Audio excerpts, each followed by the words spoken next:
Hello नमस्कार दोस्तों। प्रस्तुत है तेनालीराम की कहानी दो हाथ धुआं।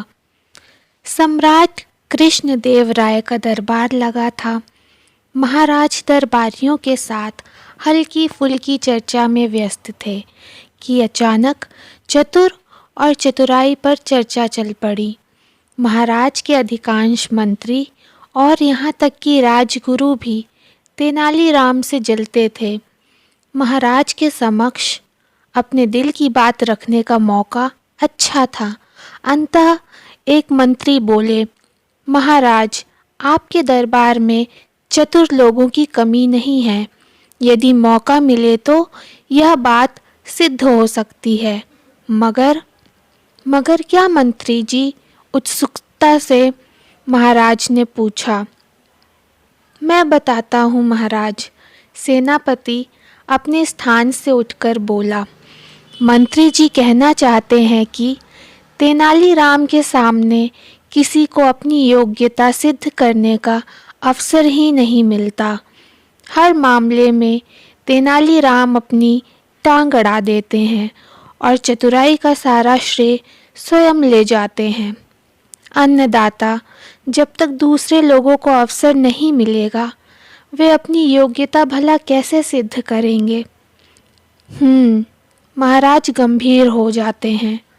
समझ गए कि सभी दरबारी तेनालीराम के विरुद्ध हैं। कुछ क्षणों तक वे कुछ सोचते रहे।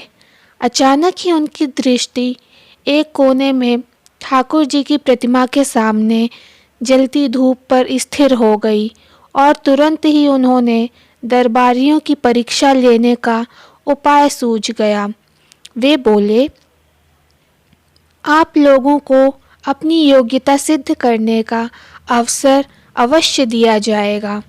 तेनालीराम बीच में नहीं आएंगे। ठीक है महाराज, सभी दरबारी प्रसन्न हो उठे।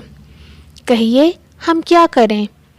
मुझे इस धूप बत्ती का 2 हाथ धुआं चाहिए। महाराज ने कोने में जलती धूप बत्ती की ओर संकेत करके कहा। जो भी दरबारी यह कार्य करेगा उसे तेनालीराम से भी चतुर समझा जाएगा। सम्राट का प्रश्न सुनकर सभी दरबारी सिटपिटा गए। यह कैसी मूर्खतापूर्ण परीक्षा है? भला धुआं भी कभी नापा जाता है? मगर कोई ना कोई युक्ति तो लगानी ही थी। कई दरबारियों ने हाथ से धुआं नापने की कोशिश की, किंतु धुआं भला कैसे नपता?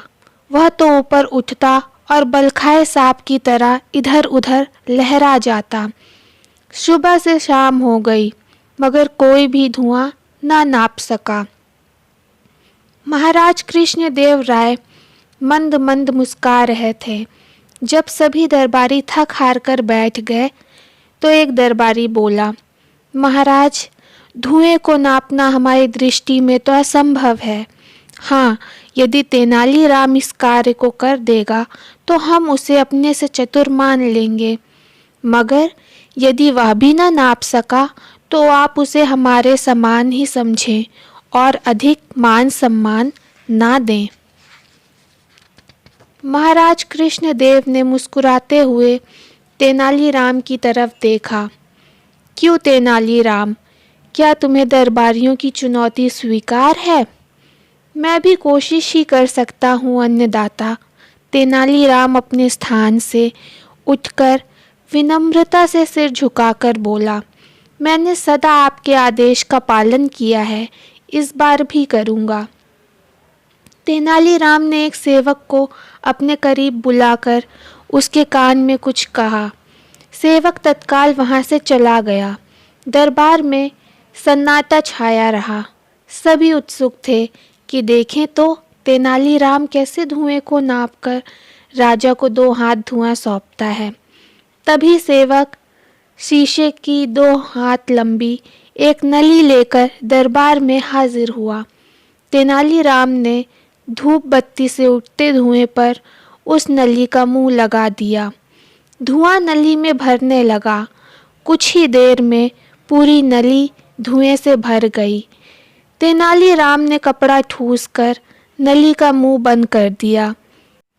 फिर उसे महाराज की ओर बढ़ाकर बोला, लो महाराज, 2 हाथ धुआं। महाराज ने मंद मंद मुस्कुराते हुए नली ले ली। फिर दरबारियों की ओर देखा। सभी के सिर झुके हुए थे। कुछ एक दरबारी जो तेनालीराम से ईर्ष्या नहीं करते थे, आंखों में प्रशंसा के भाव लिए तेनालीराम को देख रहे थे। महाराज बोले, अब तो आप लोग मान गए कि तेनालीराम बुद्धिमान है और इनका मुकाबला कोई नहीं कर सकता। दरबारी भला क्या जवाब देते।